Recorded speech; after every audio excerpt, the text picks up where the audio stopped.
यह कहानी है एक लड़के रजवान की, जिसके साथ जिंदगी में ऐसा वाकया हुआ जिस पर शायद किसी को यकीन ना आए। कोई उसकी जिंदगी में ऐसा आया कि उसकी किस्मत ही बदल गई। रजवान एक छोटे से गांव का रहने वाला था। वह एक गरीब खानदान से ताल्लुक रखता था।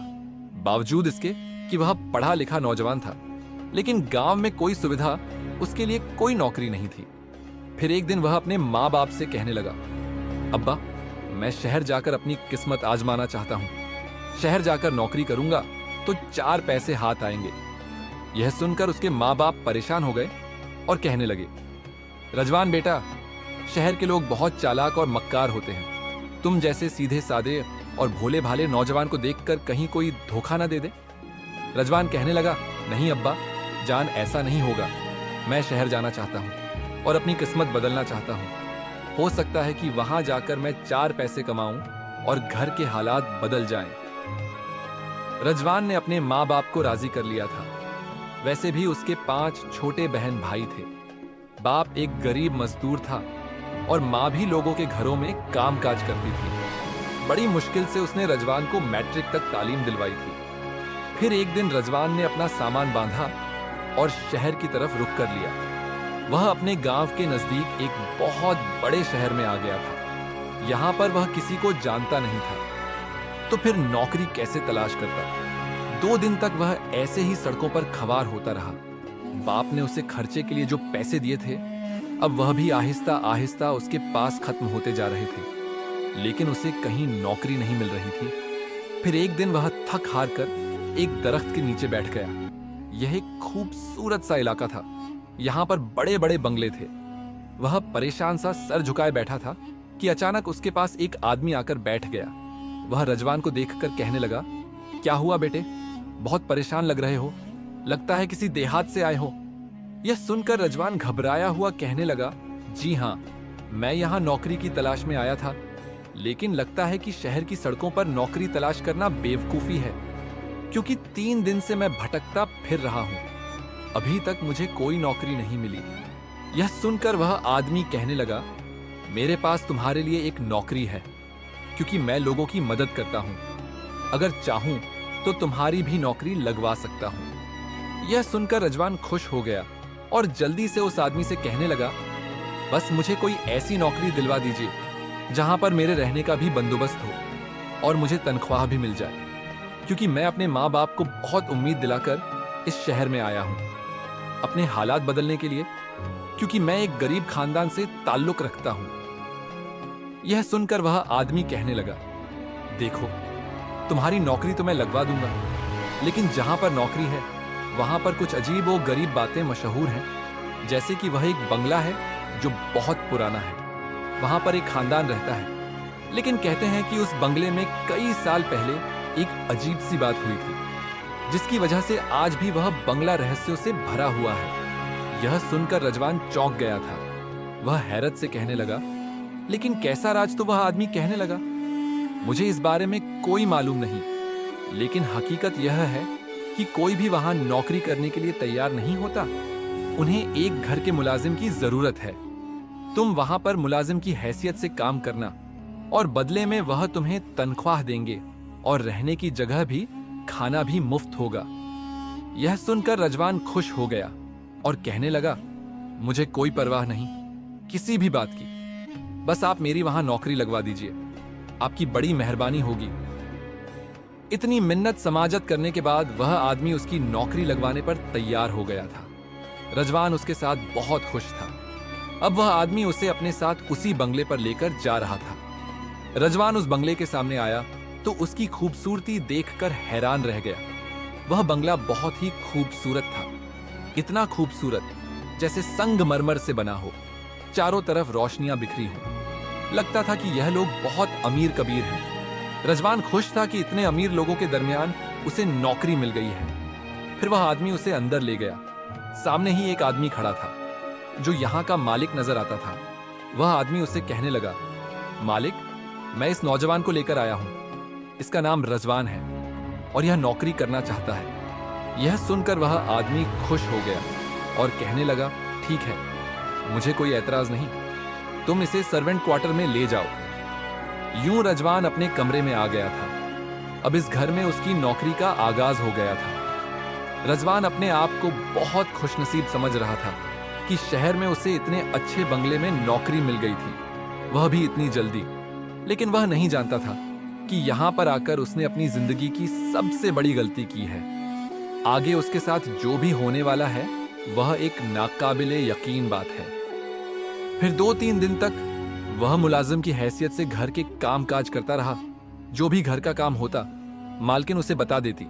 लेकिन एक रात जब वह अपने सर्वेंट क्वार्टर में सो रहा था तो उसे किसी के रोने की आवाज आई थी। यह आवाज सुनकर वह चौंक गया। वह हैरान था कि यह आवाज कैसी है। जैसे ही वह उठकर खिड़की की तरफ आया तो उसकी आंखों ने एक नाकाबिले यकीन मंजर देखा था। सामने लॉन में एक दरख्त के नीचे लड़की बैठी थी जिसने सफेद रंग का लिबास पहन रखा था। घुटनों में मुंह छुपाकर वह रो रही थी। रजवान इस लड़की को देखकर हैरान रह गया। वह हैरत ज्यादा था कि यह लड़की कौन है और क्यों रो रही है, क्योंकि रात के वक्त उसके रोने की आवाज गूंज रही थी। फिर रजवान का दिल बेचैन हुआ और वह अपने सर्वेंट क्वार्टर से बाहर आ गया। लेकिन जैसे ही उसकी नजर उस दरख्त पर पड़ी तो वह हैरत से दो चार हुआ था, क्योंकि वहां कोई लड़की नहीं थी। क्या वह लड़की यहां से उठकर चली गई है? लेकिन आखिर वह लड़की क्यों रो रही थी? उसका दिल बेचैन हो गया था। उस बंगले में मालिक मालकिन के अलावा कोई लड़की नहीं थी।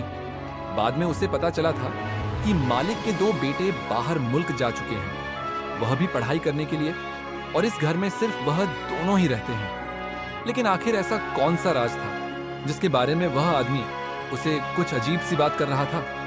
लेकिन खैर, मुझे क्या, मुझे तो यहां काम करना है। फिर अगली रात को उसके साथ फिर से वही अजीब सी बात हुई थी। वह तो गहरी नींद सो रहा था, लेकिन किसी की सिसकियों की आवाज से उसकी अचानक आंख खुल गई। वह चौंक कर उठा तो हैरान रह गया। आज फिर उसी दरख्त के नीचे वह लड़की बैठी रो रही थी। अब तो रजवान से रहा न गया और वह फौरन ही इस लड़की के सामने पहुंच गया। यह देखकर उसके पैरों तले से जमीन निकल गई कि लड़की के पांव में जंजीर बंधी हुई थी और वह उन जंजीर के सहारे उस दरख्त के नीचे बैठी थी। उसके पांव भी जख्मी थे। आखिर यह लड़की कौन है? लड़की के बाल बहुत लंबे लंबे थे। फिर रजवान उसके सामने बैठा और बड़ी हमदर्दी से कहने लगा, कौन हो तुम और क्यों रो रही हो? लड़की ने एकदम से सिर उठाया था। रजवान उसे देखकर चौंक गया। वह बहुत ही खूबसूरत थी, इतनी खूबसूरत कि उसे देखकर रजवान हैरान रह गया। फिर वह कहने लगी, मैं इस बंगले की मालकिन हूं। यह सुनकर रजवान की हैरत की इंतहा न रही, क्योंकि वह अच्छी तरह जानता था कि बंगले के मालिक और मालकिन कौन है, क्योंकि आज से पहले उसने इस लड़की को कभी नहीं देखा था। फिर वह चौंक कर कहने लगा, अगर तुम मालकिन हो तो तुम्हारे पांव में यह जंजीर कैसी है? वह लड़की रोते हुए कहने लगी, यह जंजीर तो उन जालिम लोगों ने मेरे पांव में बांधी है। तुम किसी तरह यह जंजीर खोल दो, मैं तुम्हारी एहसान मंद रहूंगी। यह सुनकर रजवान को इस लड़की पर बड़ा तरस आया। जैसे ही उसने उसकी जंजीर खोलने के लिए हाथ बढ़ाए, अचानक ही उसके पीछे मालिक की करखत आवाज सुनाई दी थी, तुम आधी रात को यहां क्या कर रहे हो? यह सुनकर रजवान खौफजदा होकर पलटा था।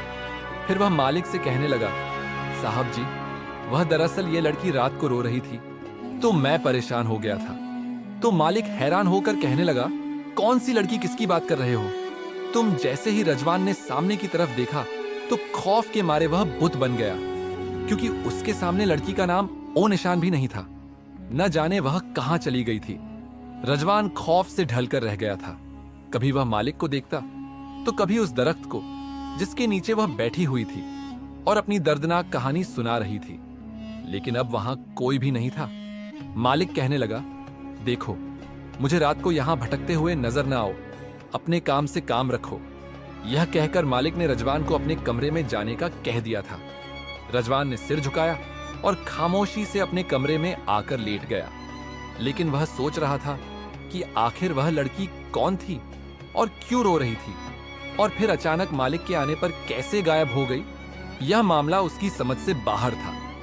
फिर एक दिन मालिक ने उसे पैसे दिए और कहने लगी, जाओ यह सारा सामान लेकर आओ। उसने एक बड़ी सी लिस्ट रजवान के हाथ में थमा दी थी। रजवान के हाथ में पैसे भी दे दिए थे, जो काफी ज्यादा थे। आज से पहले इतने पैसे रजवान ने कभी नहीं देखे थे। रजवान ने अच्छी तरह वह पैसे अपने पास संभाल कर रख लिए थे कि कहीं वह पैसे गिर न जाए। फिर वह सामान लेने के लिए शहर की मार्केट में चला आया। वह सामान खरीद रहा था कि अचानक ही कोई उसके पीछे आकर खड़ा हो गया। वह जैसे ही पलटा तो सामने खड़ी लड़की को देखकर चौंक गया। वह लड़की नकाबपोश थी, लेकिन उसकी आंखें नजर आ रही थी। रजवान इस लड़की को देखे जा रहा था, जो न जाने क्यों उसे मुसलसल देख रही थी। फिर रजवान ने उसकी तरफ तवज्जो हटा दी और सारा सामान खरीदकर जैसे ही घर की तरफ आने लगा, अचानक इस लड़की से बुरी तरह टकराया। सारा सामान जमीन पर गिर गया था और वह लड़की भी जमीन पर गिर गई थी। लेकिन जैसे ही रजवान ने उसका चेहरा देखा तो उसे अपनी आंखों पर यकीन नहीं आया, क्योंकि वह लड़की वही थी जो उससे रात को बंगले में नजर आई थी। रजवान उसे आवाजें देने लगा, लेकिन लड़की अचानक उठकर भाग गई। वह इतनी तेजी से भागी कि उसे भीड़ में कहीं दिखाई ही न दी। आखिर वह लड़की यहां कैसे आई? वह हैरान था कि लड़की उसका पीछा कर रही थी या फिर लड़की यहीं पर रहती है। उसे कुछ समझ नहीं आ रही थी, क्योंकि वह शदीद उलझन का शिकार था। सारा सामान लेकर घर आ गया था, लेकिन हकीकत बात तो यह थी कि जो कुछ उसके साथ हो रहा था, उस बना पर वह शदीद बेचैनी और बेसुकूनी महसूस कर रहा था। रात होती तो उस लड़की के रोने की आवाज उसके कानों में आती, जिसकी आवाज सुनकर वह बेचैन हो जाता। जैसे ही खिड़की खोलकर देखता तो दरख्त के नीचे बैठी हुई वह लड़की लंबे लंबे बाल खोले रोती हुई दिखाई देती। लेकिन मालिक ने सख्ती से कहा था कि वह अपने काम से काम रखे। रजवान को यह भी खौफ था कि कहीं मालिक उसे काम से न निकाल दे, क्योंकि वह किसी सूरत भी काम छोड़ना नहीं चाहता था। अभी तो उसने पहली तनख्वाह भी अपने माँ बाप को नहीं पहुंचाई थी। फिर अगली रात जो कुछ उसके साथ हुआ था, उसे देखकर उसके होश उड़ गए थे। रात के 12 बज रहे थे जब कोई उसके बिस्तर के पास आकर बैठा। अचानक ही नींद में उसे महसूस हुआ जैसे कोई धीमे धीमे उसे पुकार रहा है, कोई उसे नींद से जगाने की कोशिश कर रहा है। उसने जैसे ही आंखें खोली तो हैरान रह गया। वह लड़की उसके करीब बैठी थी, बिल्कुल उसके सामने। बिस्तर पर उसके लंबे लंबे बाल जमीन को छू रहे थे। सफेद रंग का लिबास पहने और पांव में जंजीर वैसे ही बंधी हुई थी। वह एक बेबस कैदी दिखाई देती थी। रजवान उसे देखकर खौफजदा हो गया और कांपते हुए लहजे में कहने लगा, कौन हो तुम और यहां क्या कर रही हो? वह लड़की उसे कहने लगी, मैंने तुम्हें अपना हमदर्द समझा था। तुमने मुझसे कहा था कि तुम मेरी मदद करोगे, मेरे पांव से यह जंजीरें आजाद कराओगे, लेकिन तुमने मेरी मदद नहीं की। मैं इस बंगले की मालकिन हूं। अगर तुमने मेरी मदद की तो मैं तुम्हें माला माल कर दूंगी, क्योंकि मैं बहुत अमीर हूं। यह सुनकर रजवान हैरान रह गया। वह खौफजदा लहजे में कहने लगा, ऐसा नहीं हो सकता, क्योंकि इस बंगले के मालिक मालकिन कोई और हैं। तुम कौन हो? उस दिन भी तुम ऐसे ही गायब हो गई थी। रजवान उससे बहुत ज्यादा डर गया था। वह लड़की कहने लगी, मैं इस बंगले की कैदी हूं।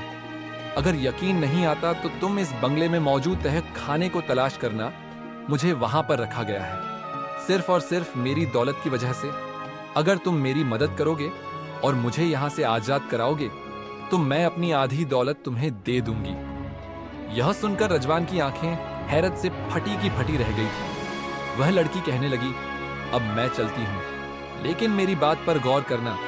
अन्न में मेरी मदद करने की कोशिश करना, क्योंकि इससे तुम्हारी किस्मत बदल जाएगी। यह सुनकर रजवान गौर से उसे देखता रहा, यहां तक कि वह उसके सामने से उठकर चली गई। अब रजवान की नींद भाग गई थी और वह दिन रात सोचों में मुब्तिला रहने लगा। लेकिन वह चुपके चुपके उस तह खाने को तलाश करने की कोशिश कर रहा था जिसमें वह लड़की रहती थी। फिर उसे याद आया कि उसने लड़की का नाम तो पूछा ही नहीं। न जाने वह कौन है, कहां रहती है। वह उस लड़की से बहुत सी बातें पूछना चाहता था। फिर एक दिन वह बूढ़े चौकीदार से बातें कर रहा था। फिर वह चौकीदार से कहने लगा, बाबा जी, आप मुझे बताइए कि यहां पर कोई लड़की भी रहती है?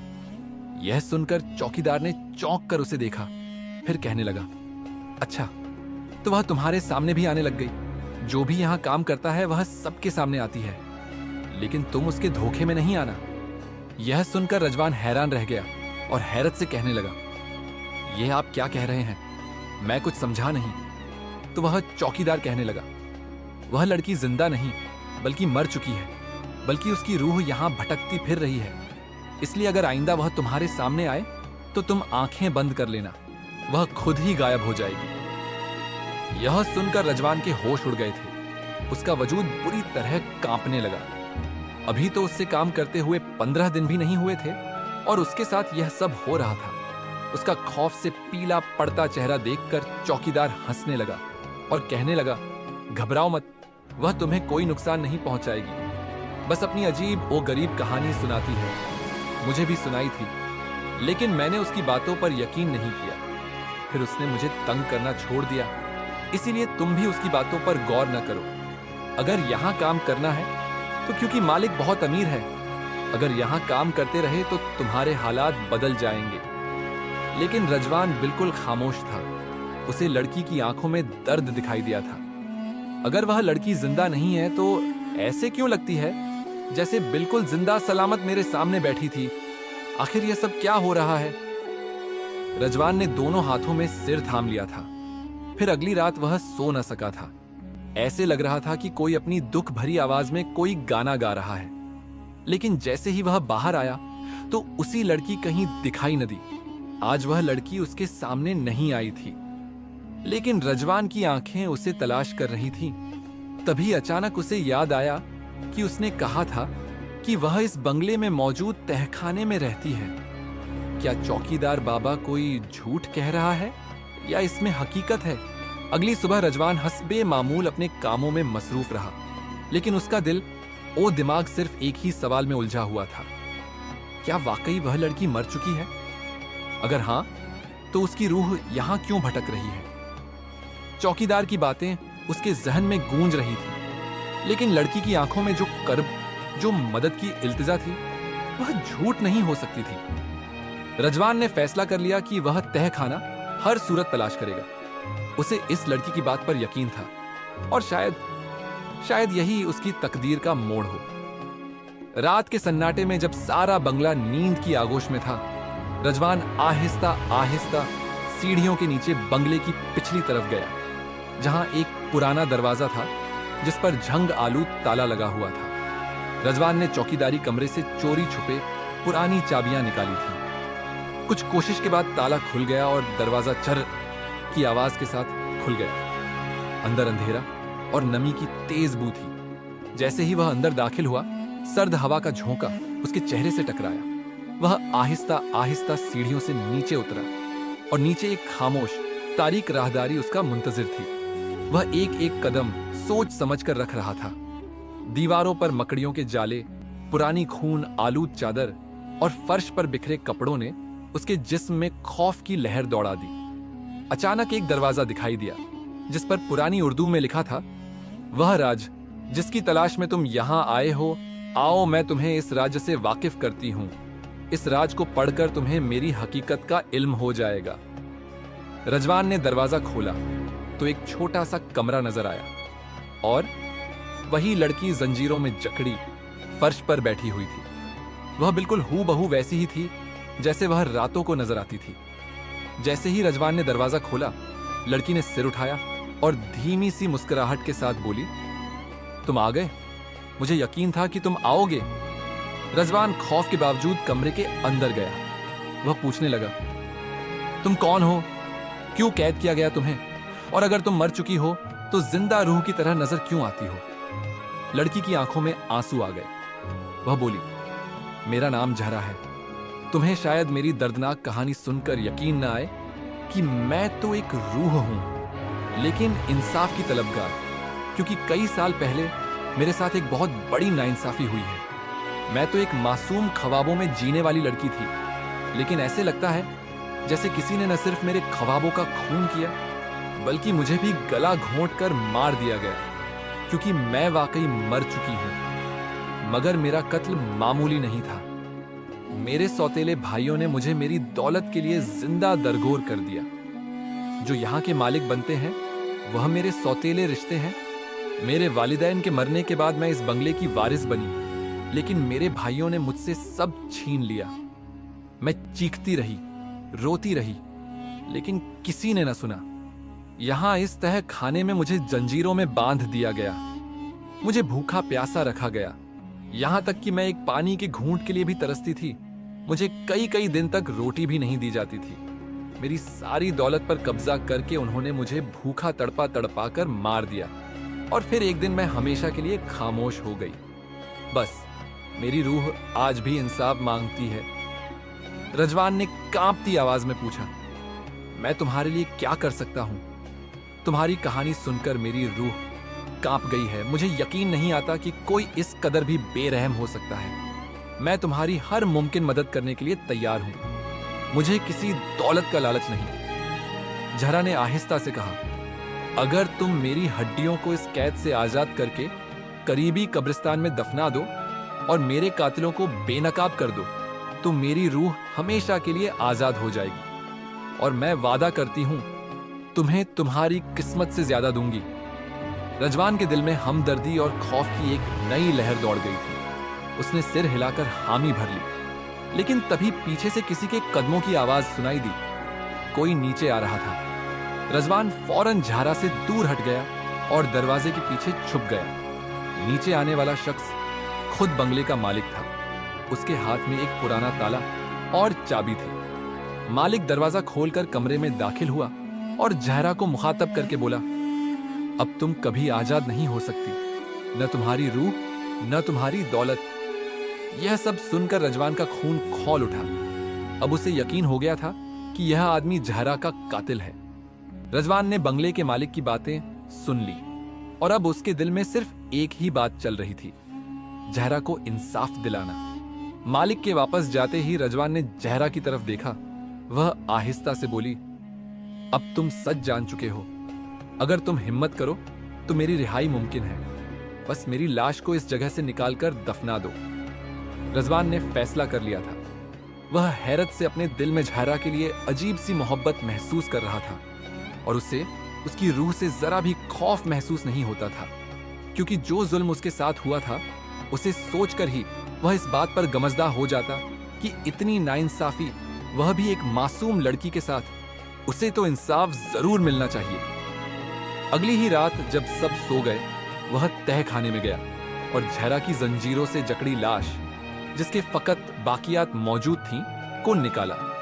उसने चुपके से चादर में लपेटा और उस पुरानी कच्ची कब्र में दफन कर दिया, जो कब्रिस्तान के किनारे मौजूद थी, जहां जहरा की मां दफन थी। दफनाने के बाद रजवान ने जहरा के लिए दुआ मांगी और दिल में बोला, मैंने अपना वादा पूरा किया। उसी लम्हे एक ठंडी सी हवा चली और जैसे आसमान पर चांद ने चमकना शुरू किया हो। रजवान की आंखों के सामने जहरा की रूह सफेद लिबास में मुस्कुराते चेहरे के साथ जाहिर हुई। अब उसके पांव में जंजीर नहीं थी। जहरा बोली, रजवान, तुमने मुझे वह दिया जो मेरे सगे भी न दे सके, इंसाफ।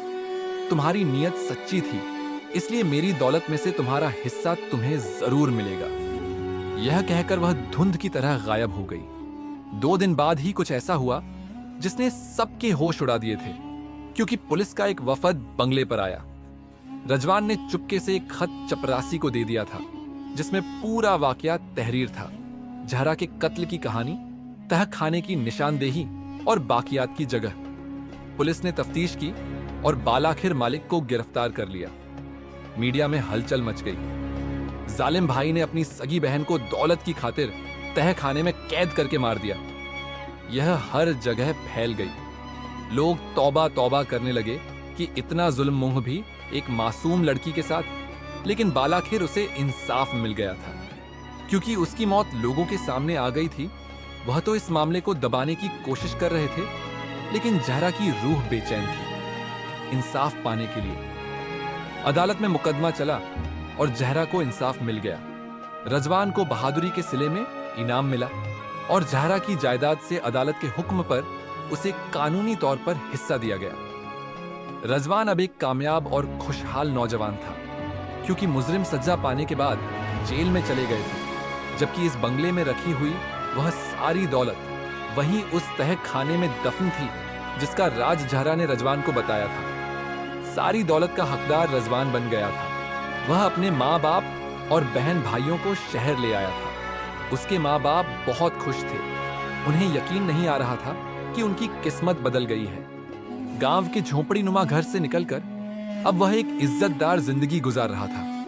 एक दिन वह उसी बंगले के बागीचे में बैठा था जहां कभी वह दरख्त था, जहरा का दरख्त। आज वहां एक खूबसूरत यादगार बनी थी। यहां जहरा सो रही है, जिसने सच, इंसाफ और मोहब्बत को जिंदा रखा। हवा में खनकी थी, लेकिन दिल गर्म था। रजवान ने आसमान की तरफ देखा। एक नर्म सी खुशबू फैली। शायद जहरा की रूह उसे सलाम कर रही थी। यह कहानी थी एक गरीब लड़के की जो किस्मत की तलाश में आया था, लेकिन किस्मत से बढ़कर एक मजलूम की आवाज बन गया।